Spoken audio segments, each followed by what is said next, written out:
Hi, I'm Dr. Mitch Hicks. I'm a clinical psychologist, and I'm the founder of Crosswind Center for Personal and Professional Development located in the northwest suburbs of Chicago. Now, I had planned a much more interesting debut of this project, but honestly, I'm so fired up about something that I just needed to put this out there for your thoughts. On Sunday, August 21st, the Chicago Tribune put out an article about how hard it is to find therapists who take insurance. And honestly, I kind of felt like they were taking a slap at us. So I've got a few thoughts for you about this. But first, I need to give you a little context. The article uses the number of $125 an hour for a private pay rate that somebody they talked to paid, so we'll use that number. Now that sounds like a good deal for the therapist, right?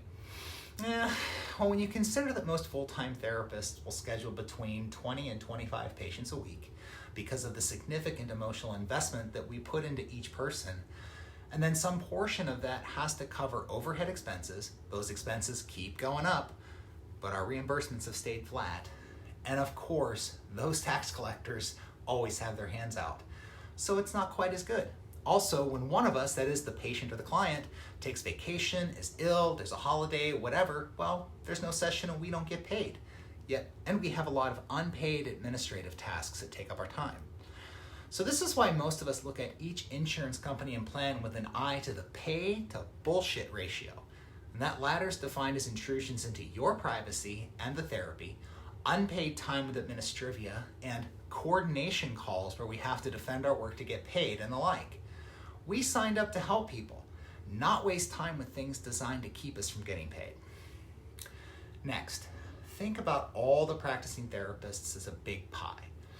Each time you add a stipulation, insurance, specific availability, in-person or virtual, particular demographics, and more, you eliminate some proportion of the pie.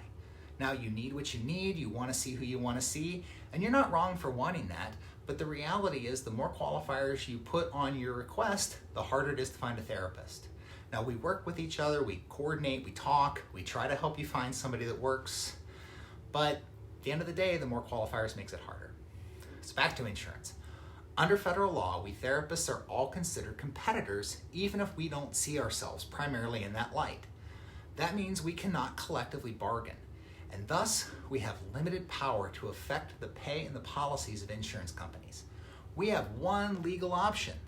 Individuals and group practices can choose not to participate with a plan if we don't like it.